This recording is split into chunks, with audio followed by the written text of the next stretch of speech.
오늘 말씀의 제목이 앞에 화면에 있습니다. 우리 함께 읽고 말씀 나누겠습니다. 시작. 오직 은혜로 시작된 자유라는 제목으로 함께 말씀 나누겠습니다. 오늘 임마누엘 찬양대에서요 찬양을 해주셨는데요, 유튜브에 가면 다시 보기 할 수 있는 거 아시지요? 네, 오늘 말씀과 너무 잘 맞아떨어지는 찬양을 잘 준비해 주셔서 너무 감사합니다. 꼭 유튜브에 들어가셔서 주중에 한 번 더 들어보시면 좋겠습니다. 오늘 또 이렇게 인사할까요? 앞에 화면에 있습니다. 오늘도 여전히 빛나십니다. 당신 하나님의 기쁨입니다. 우리 세 분 이상 인사하겠습니다. 오늘도 여전히 빛나십니다. 당신은 하나님의 기쁨입니다. 오늘도 여전히 빛나십니다. 당신은 하나님의 기쁨입니다. 오늘도 여전히 빛나십니다. 당신은 하나님의 기쁨입니다. 아멘. 또 이렇게 결단하며 인사하겠습니다. 당신은 종교개혁의 후예입니다. 인사하겠습니다. 당신은 종교개혁의 후예입니다. 당신은 종교개혁의 후예입니다. 당신은 종교개혁의 후예입니다. 아멘. 우리 시원할잔 동안 종교개혁의 이야기를 살펴보는 가운데 나도 종교개혁의 후예이고 그런 삶을 살아가겠노라 결단하고 있습니다. 오늘 또 말씀 가운데 종교개혁을 통해서 믿음의 선조들이 이루어갔던 그 아름다운 가치들을 내 삶 가운데 나도 누리겠노라 결단하는 시간이 되었으면 좋겠습니다. 마틴 루터가 이룬 종교개혁을 계속해서 살펴보고 있는데요, 종교개혁자들이 이루어 놓은 종교개혁에는 5가지의 원리가 있습니다. 앞에 화면에 있는데요, 오직 성경, 오직 믿음, 오직 그리스도, 오직 은혜, 그리고 오직 하나님께 영광이라는 5가지의 원리, 원칙들이 있습니다. 이 중에 우리가 첫 번째 주에 오직 믿음, 두 번째 주에 오직 그리스도, 그리고 오늘 오직 은혜에 대해서 함께 살펴보려고 합니다. 오직 성경은요 가장 기초적인 것인데요, 이 모든 것들을 다 아우르고 있습니다. 그래서 오늘은 순서에 따라서 믿음, 그리스도, 은혜, 그리고 다음 주에는 뭐 할까요? 오직 하나님께 영광에 대해서 함께 말씀을 나누려고 합니다. 마틴 루터는요 특별히 이 오늘 우리가 살펴보는 세 번째 오직 믿음, 오직 예수, 오직 은혜, 요 세 가지를요 마틴 루터가 로마서 1장 7절 말씀에서 알게 된 성경의 구원, 그리고 이것을 칭의론이라고 하는데요, 의롭다 칭함받게 된 이것을 설명하기 위해서 오직 믿음, 오직 예수, 오직 은혜라는 개념으로 이 칭의론, 성경에서 기록한 이 구원에 대해서 설명을 합니다. 그래서 풀어서 설명하면 이렇습니다. 인간이 쌓아 올리는 그 어떤 공로나 선행으로 우리는 구원받는 것이 아니라 오직 믿음으로 우리는 구원받는다라는 것을 발견하고요, 그리고 그 믿음의 중심에는 우리의 죄를 대속해 주시는 오직 예수 그리스도가 있다는 것을 발견합니다. 그리고 이 모든 구원에 이루어가는 방법은 오직 하나님의 은혜, 하나님의 전적인 은혜라는 것을 결론에 이르게 되어집니다. 그래서 구원은 하나님의 은혜라는 큰 그림 안에서 오직 예수 그리스도만을 통해서 우리에게 주시는 믿음으로 얻게 되어진다는 것을요 루터가 로마서 1장 17절 말씀에서 발견하게 된 겁니다. 그래서 루터는요 그동안 카톨릭 교회가 7성사니 이거니 뭐니 이런 것들로 인생을 짓눌렸던 모든 무거운 짐들을 이 말씀을 통해서 깨닫는 진리로 말미암아 해방, 자유를 경험하게 된 것입니다. 그래서 마틴 루터가 이 자유, 성경에서 주시는 구원을 깨닫고 나서 얻게 되어지는 해방과 자유를 누리고 한 일이 있습니다. 그게 뭘까요? 이름을 바꾼 겁니다. 더 정확하게 말하면요, 이름이 아니라 성을 바꾸었습니다.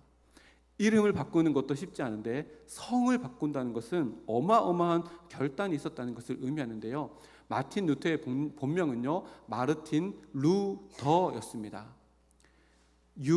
ULUDER, 루터가 아니라 루더였습니다. 루더가 본명이고요, 이름이 마르티누스 이렇게 이제 읽는데요, 아버지 이름이 뭐냐면 한스 루터입니다. 루터는 성이잖아요. 루더, 한스 루더입니다.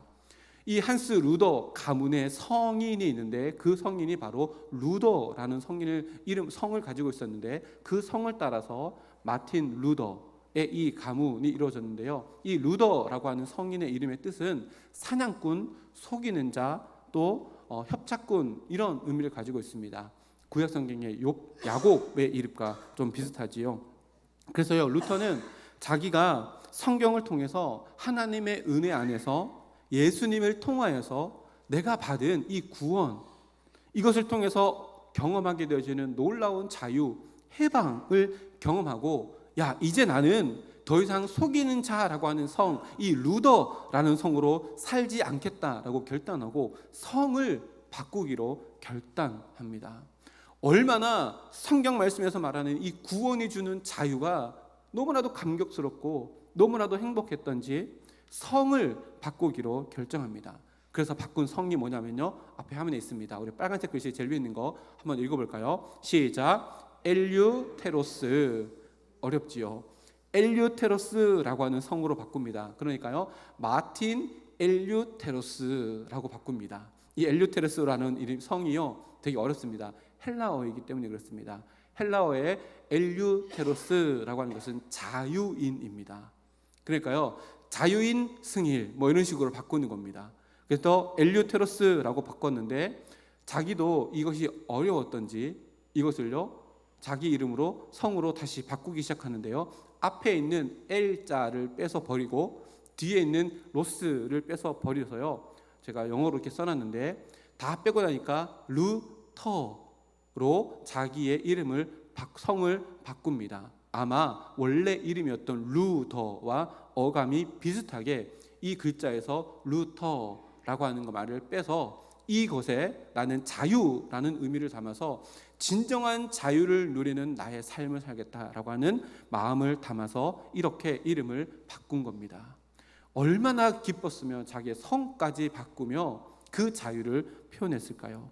루터는요, 이렇게 참된 구원이 허락하는 해방과 자유함 속에서 1517년 10월 31일 자신이 속해 있고 당시 황제보다 더 높은 권력을 가지고 있는 교황이 지배하는 카톨릭 교회 내부의 잘못된 신학에 대해서 95개조 반박문을 자기가 배우고 있고 섬기고 있는 비텐베르크 선교회 문에다가 꽝꽝꽝 박을 수 있었던 겁니다.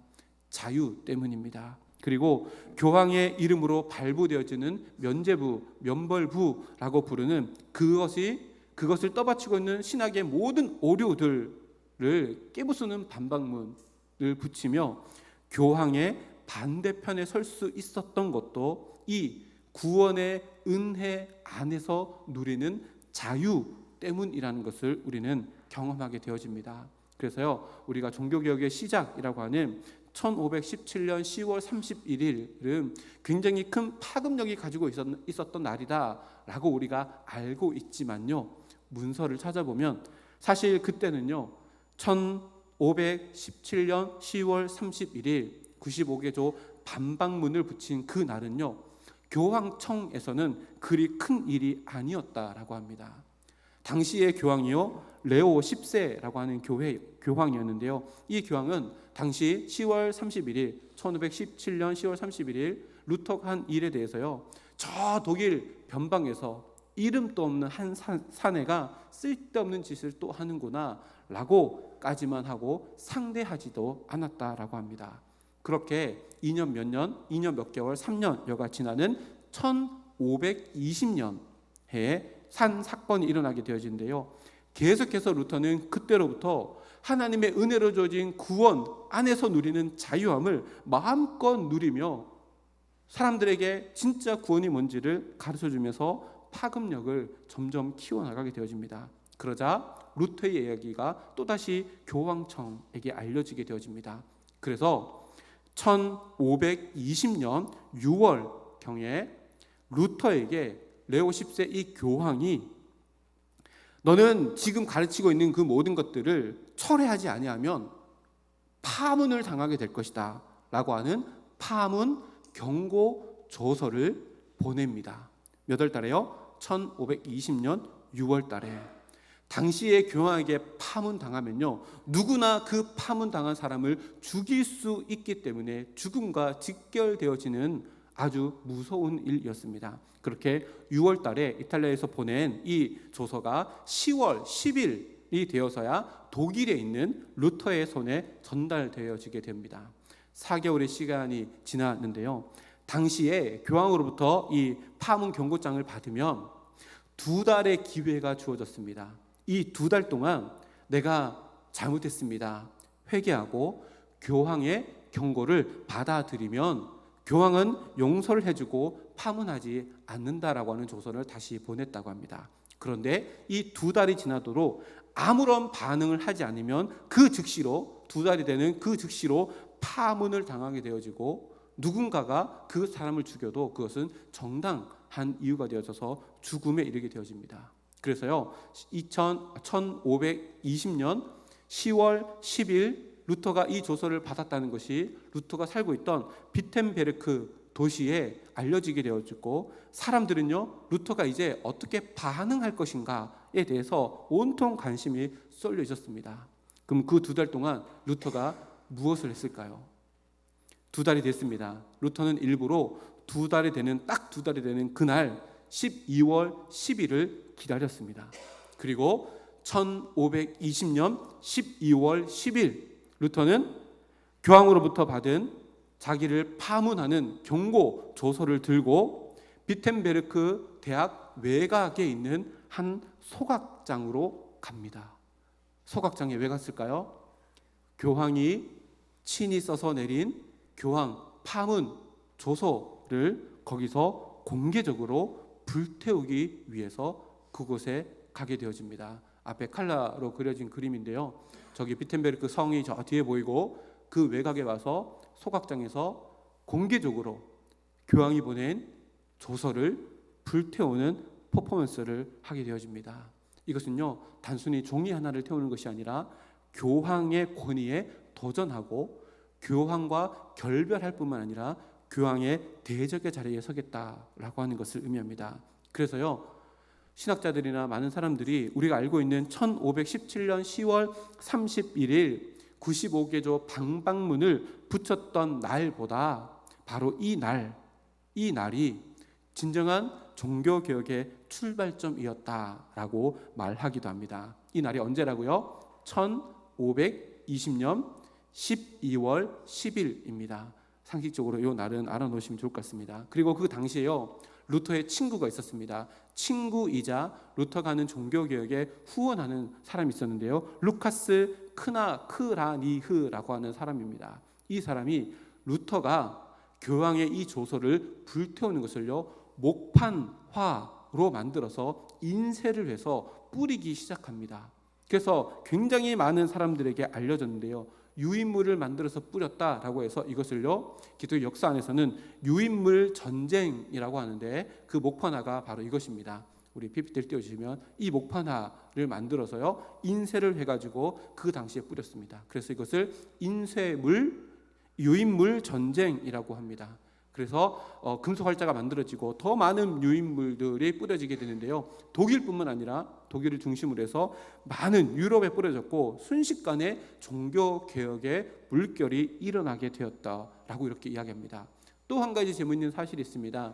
루터가 비텐베르크 성 외곽에서 교황이 보낸 이 조서를 소각했던 그 장소는요 유럽의 흑사병이 돌 때 비텐베르크 도시에서도 흑사병이 돌았는데 흑사병이 돌면요 흑사병에 걸려서 죽은 사람들을 그 안에 바이러스가 있다라고 생각하고 그 시체들 그리고 그 사람이 썼던 물건들을 성 외곽에서 불태웠던 장소가 있는데 바로 그곳이 루터가 교황이 보낸 경고장을 불태운 장소입니다. 뭘 의미할까요? 루터가요 언론 플레이를 잘했다라고 이렇게 기독교 역사에 나오는데요. 루터는 마치 교황이 보낸 조서는 흑사병 바이러스와 같아. 그래서 나는 이곳 가운데서 태운다 라고 하는 상징적인 의미를 담고 있는 장소가 바로 그곳이라고 합니다. 그리고요 1520년은요 기독교 역사 그리고 종교개혁 역사 가운데 굉장히 중요한 해인데요. 그 해 동안 루터가 논문을 3편이나 씁니다. 요즘으로 말하면 설교를 3편 아주 멋있게 설교를 한 겁니다. 이 3편의 책을 쓰는데요. 첫 번째 논문은 교회의 바벨론 포로라고 하는 책입니다. 이 내용이 뭐냐면요. 카톨릭 교회가 하고 있는 모든 것들에 대한 만행에 대해서 폭로하는 건데 이 사람의 인생이 70년인데 그 70년 동안 카톨릭 교회의 오류투성이인 7성사에 매여서 마치 바벨론 포로 생활하고 있는 것처럼 느껴지는 현실을 고발하는 책입니다. 그래서 이 책은요, 교황과 교황 밑에 있는 사제들을 대상으로 쓴 책 논문입니다. 두 번째 책은요, 독일 귀족들에게 고함이라고 하는 논문인데 제목 그대로 당시 정치 지도자들을 일깨우기 위한 책입니다. 그래서 정치적인 개념이 녹아들어져 있는 책이 바로 이 두 번째 책이고요. 그리고 세 번째 책이 그리스도인의 자유라고 하는 논문을 1520년에 쓰게 되는데요. 이 논문에는 교황의 파문 문서는 나를 얽매일 수 없다. 나는 파문이 두렵지 않다라고 하는 큰 맥락 안에서 이런 내용을 담고 있습니다. 제가 그 중간에 한번 읽어드리겠습니다. 사제, 성직자들은 사역자이고 종이며 청지기들이다. 신분의 차이는 없다. 교황은 사람이고 나도 사람이다. 성경을 보라. 베드로서에서 왕 같은 제사장이라고 쓰여 있다. 그리스도 안에서 모두가 제사장이고 왕이다. 그래서 우리는 만물로부터 자유로우며 만물에 대하여 자유롭다.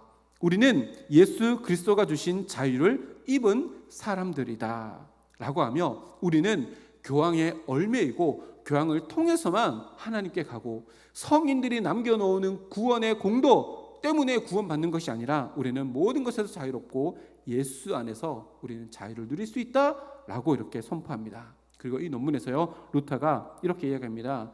그리스도인의 자유는 죄로부터의 자유이며 그리스도 안에서 타인을 섬기기 위한 자유다라고 강조하며 이 세 번째 논문은요, 모든 사람들이 읽을 수 있는 논문으로 이렇게 기록했습니다. 그래서 루터는요, 종교개혁을 시작하고 이 3년이라고 하는 이 시간 동안 자기가 쓴 글로 교황이나 사제들 그리고 정치 지도자들 뿐만 아니라 모든 사람들에게 자신이 쓴 글에 담겨진 하나님의 은혜로 구원받고 그 구원이 준 진정한 자유가 무엇인지를 깨닫고 알게 되어서 그들의 삶이 변화되기를 도모한 시간을 보냈던 것입니다. 바로 오늘 본문에 있는 갈라디아서 5장 1절 말씀에서부터 나온 모든 것들이 바로 이 루터의 논문 가운데 녹여져 있습니다. 오늘 말씀인데요, 우리 함께 앞에 화면 보고 읽어보겠습니다. 1절 말씀입니다. 1절 말씀 다음 장 넘겨주세요.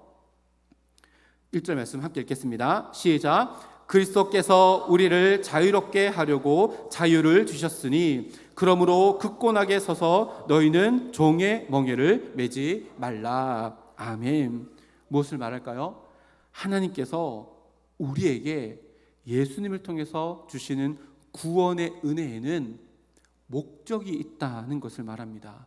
이게 뭘 말하는 거예요? 하나님은 우리에게 구원을 주시는 것이 목적이 아니란 얘기입니다. 구원을 주시는 것은 다른 목적이 있는데 그 목적이 뭐예요? 바로 자유를 누리는 것입니다. 이게요, 너무나도 중요합니다. 그리스도께서 우리를 자유롭게 하려고 우리에게 자유를 주셨습니다.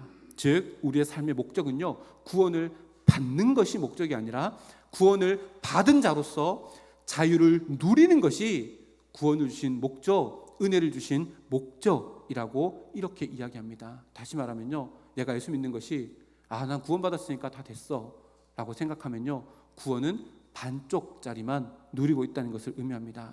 루터는요, 교황의 권위 앞에서도 자유를 누렸습니다. 루터가 누린 자유가 어떤 자유일까요? 죄와 타협하지 않을 자유, 의를 선포할 자유, 다시는 죄의 종이 되지 않을 자유, 교황의 파문 경고 조서를 태움으로 그 자유를 누렸고 성경 말씀에 근거하여서 세 편의 논문을 기록하여서 진리를 선포함으로 그 자유를 마음껏 누렸던 겁니다. 루터를 단순히 구원하기 위해서 루터에게 은혜를 주신 것이 아니라 구원을 받고 자유를 누리면서 이런 삶의 열매를 맺어 가라고 루터를 구원하셨고 또한 우리도 그렇게 구원하셨다라는 것을 우리는 역사 가운데 또 말씀 가운데 보게 되어집니다. 그래서요, 교황 레오 10세가 루터가 이렇게 논문을 쓰고 또 그 목판알을 만들어 가지고 막 이런 걸 뿌리고 하니까요. 이제 그 영향력이 점점 커져 나옵니다. 그래서요. 동일한 그 해에 1520년 레오 10세가 칙령을 발표합니다. 그 칙령에 뭐라고 써 있냐면요. 한 마리 산돼지가 주님의 포도원을 짓밟았다. 이 산돼지가 누구예요? 루터입니다. 근데 산돼지입니다. 집돼지가 아니고 산돼지입니다. 뭘 의미할까요? 족보 없는 놈이라는 얘기입니다. 그리고요. 주님의 포도원이 어디예요? 가톨릭 교회입니다. 족보 없는 놈이 지금 우리 가톨릭 교회를 짓밟고 있다. 그러니 그자를 죽여야 된다라고 하는 칙령을 내립니다. 그래서 결국요. 교황 밑에 있었던 황제, 신성 로마 제국의 황제 카를 5세가요. 루터를 1521년 그 다음 해에 보름스 국제회의에 소환합니다. 소환해서요. 뭐 하는 거예요? 최종 심문하는 겁니다. 야, 지금 네가 하고 있는 그 모든 견해들을 다 철회할래? 아니면 철회하지 않을래? 철회하면 용서해주고 철회하지 않으면 어떻게 되는 거예요? 파문되어지고 누군가는 그를 죽일 수 있도록 길을 열어주게 되어집니다. 그 다음 이야기가 막 궁금하시죠? 요건 다음 주에 할 겁니다. 그래서 다음 주에 꼭 오셔야 됩니다. 그리고 다음 주에는 요거만 하는 게 아니라요. 오후 예배 때 요 지금까지 했던 루터의 이야기를 영화로 보는 시간이 있을 겁니다. 눈으로 확 보면요. 루터 영화를 딱 보면 아 이게 이런 장면이구나 눈에 막 쏙 들어올 겁니다. 다음 주에 안 오면 안 되겠죠. 막 다음 주에 엄청 기다리시죠. 그냥 기다리지 마시고 요거를 쓰시면서 기다리시면 됩니다. 다음 주에 하기로 하고요. 또 이렇게 종교개혁을 이뤄가는 루터를 통해서요. 우리는 우리가 받은 은혜를 다시금 돌아보게 됩니다. 은혜는요. 하나님께서 우리에게 주시고자 하시는 궁극적인 목표가 아닙니다. 은혜를 통해서 우리가 누리게 될 자유, 이것이 바로 하나님께서 우리에게 주시는 구원의 목적입니다. 사도 바울은요 이것을 깨달았습니다. 그래서 오늘 본문 말씀에 이렇게 기록해 놓고 있습니다. 예수님께서 우리에게 주시고자 하시는 것은 다름 아닌 자유라고 말하고 있습니다. 이 말을요 생각해 볼 필요가 있습니다. 예수님께서 우리에게 자유를 주시려고 하나님의 은혜로 말미암아 십자가로 말미암아 우리에게 자유를 주셨다라고 하는 것을 무엇을 전제하고 있어요? 우리에게 자유가 없었다라는 것을 전제하고 있습니다. 왜 자유가 없었을까요? 아니 우리가 살아가면서 내가 하고 싶은 데 다 하는데 그런 자유가 아닙니다. 어떤 자유일까요? 죄에 얽매여 있어서 자유를 상실했다는 것을 의미합니다. 인간은요 자기 스스로의 그 어떠한 노력으로도 내 어깨에 메어져 있는 죄의 멍에를요 스스로 벗겨낼 수 없습니다. 그래서 예수님께서 요한복음 8장 36절 말씀에 이렇게 말씀합니다. 그러므로 아들이 예수 그리스도만이 너희를 자유롭게 하면 너희가 참으로 자유로우리라. 우리가 죄의 멍에를 다 지고 있어서 하나님 없이 하는 일마다 하나님을 기쁘시게 하는 것이 아니라 죄를 생산해내는 우리들인데 이 죄의 멍에를 벗겨낼 수 있는 분은 오직 아들만이 그것을 벗겨낼 수 있다라고 예수님께서 분명히 말씀하시고 그것을 벗겨주시는 구원은 목적이 아니라 자유를 누릴 수 있는 하나님의 방법이라는 것을 우리들에게 말씀해 줍니다. 그러면 하나님의 은혜로 우리에게 주어진 자유, 하나님의 아들 예수님께서 우리에게 주시는 자유, 이 자유가 도대체 뭘까요? 이 자유를 알기 위해서는요 은혜를 알아야 됩니다. 왜냐하면 오늘 말씀의 제목처럼요 우리의 자유가 시작된 것이 은혜 때문이기 때문에 그렇습니다. 은혜로 시작된 자유이기 때문에 은혜가 뭔지를 알게 되어지면요 자유가 분명해지고 선명해집니다. 싱클레어 퍼거슨이라고 하는 신학자가 있습니다. 우리나라에서도요 이분의 제자들이 굉장히 많습니다. 박연선 목사님 이런 분들이 다 이분의 제자들인데요. 이 싱클레어 퍼거슨이라는 분이 은혜에 대해서요 너무 멋진 말을 이렇게 하셨는데요. 제가 읽어드리겠습니다. 한번 잘 들어보십시오. 은혜라고 불리는 사물이나 물체나 유사 물체는 존재하지 않습니다. 오직 주 예수의 인격만 존재할 뿐입니다. 예수님이 자기에게서 떼어 내게 주시는 물건은 없습니다. 오직 예수님 자신뿐입니다. 이게 뭘 의미할까요? 우리가 은혜를 구하는 게 뭘 구하는 거예요? 우리는 오해합니다. 은혜를 구한다는 것이요 마치 무엇인가 사물, 물체, 유사 물체 이런 것들이 나에게 주어지는 것을 은혜라고 우리가 생각하지만 아니요. 은혜는 그것이 아니라, 은혜는 예수님이 난 이만큼 가지고 있는데 이만큼 떼어서 너를 줄게, 이게 은혜가 아니라 예수님 자신을 나에게 주는 것이 은혜라고 성경에 기록되어져 있다라고 이야기합니다. 사도 바울은요, 요거를 조금 다르게 표현하는데 갈라디아서 3장 27절, 이번 주에 요 말씀을 쓰게 될 겁니다. 3장 4장을 쓸 거니까요, 요 말씀 쓰게 될 건데 앞에 있는 화면 보고 한번 읽어볼까요? 시작.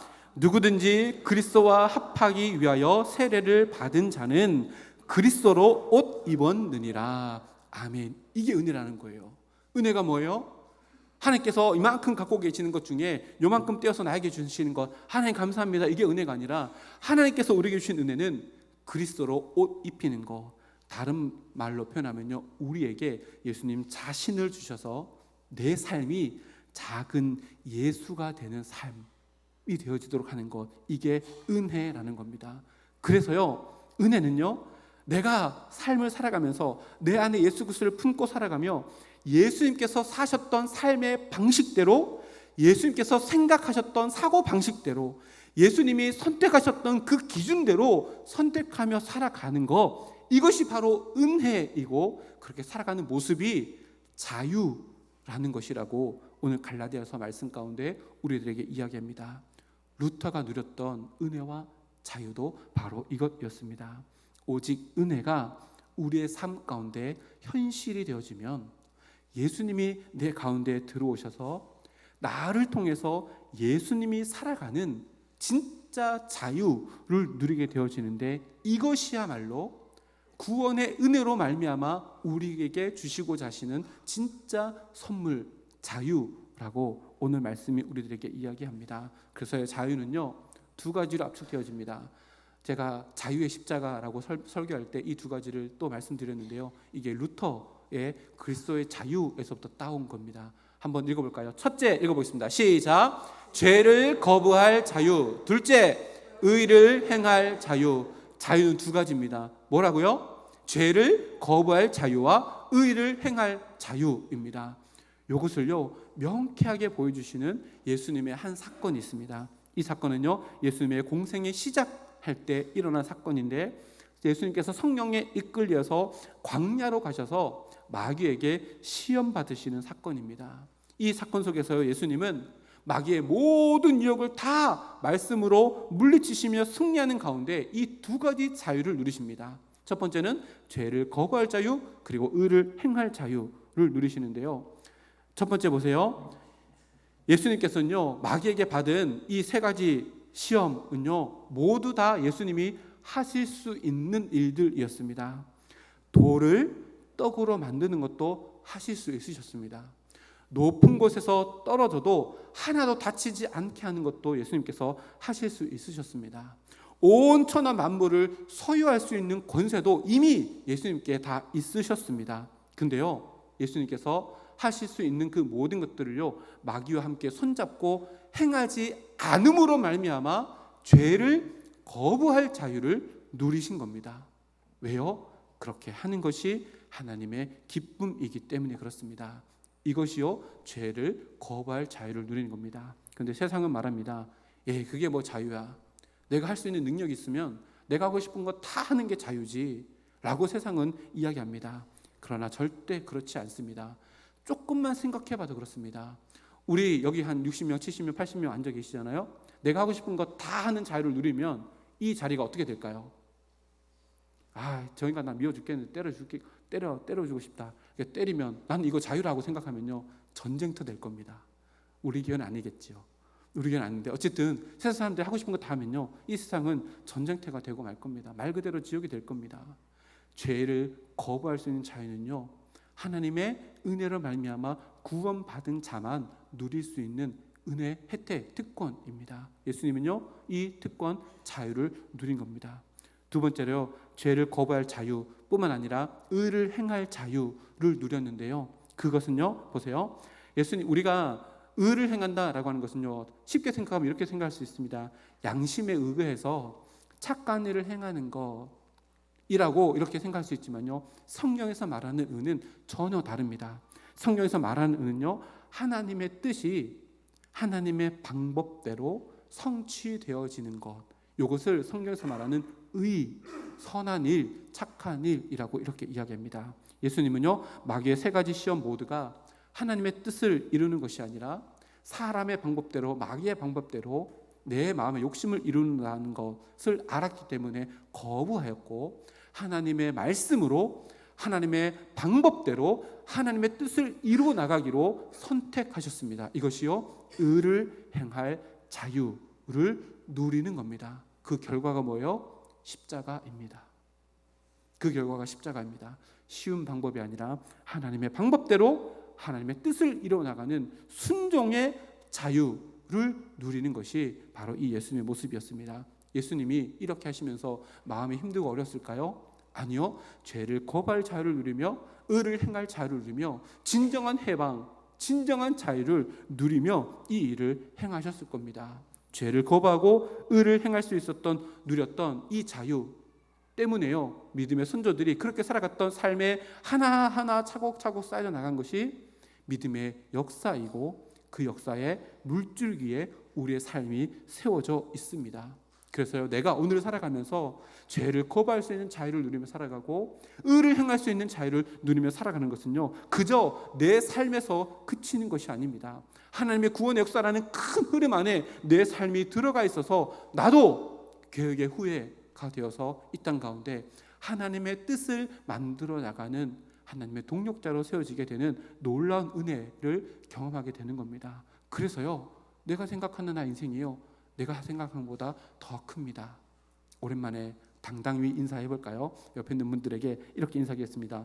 당신의 인생은 당신이 생각한 것보다 더 위대합니다. 우리 세 분 이상 축복하며 결단하며 인사하겠습니다. 당신의 인생은 당신이 생각한 것보다 더 위대합니다. 당신의 인생은 당신이 생각한 것보다 더 위대합니다. 당신의 인생은 당신이 생각한 것보다 더 위대합니다. 아멘.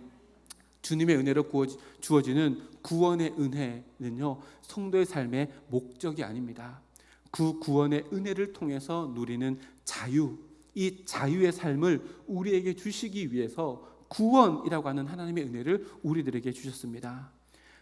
이 세상의 가치를 거부하고 또 하나님의 주시는 이 아름다운 자유를 누렸던 자들의 이야기가 히브리서 11장에 이름 있는 사람도 있지만 이름 없이 다 기록되었습니다. 그런데 그 사람들의 이야기를 보면요, 히브리서 11장에 그 자유를 누리기 위해서 때로는 죽음이라고 하는 대가까지 지불하며 그 위대한 자유를 누렸다라고 성경이 기록합니다. 예수님께서 우리에게 자유를 주시려고 십자가라고 하는 대가를 지셨던 것처럼, 그로 말미암아 우리에게 자유를 주신 것처럼 우리도 이 자유를 누리기 위해서는요, 우리의 삶 가운데 대가를 지불해야 합니다. 갈라디아서 필사노트를 쓰는 자유를 누리기 위해서는 시간, 팔 아픔이라고 하는 대가를 지불해야 되는 것과 마찬가지입니다. 이런 말이 있지요. Freedom is not free.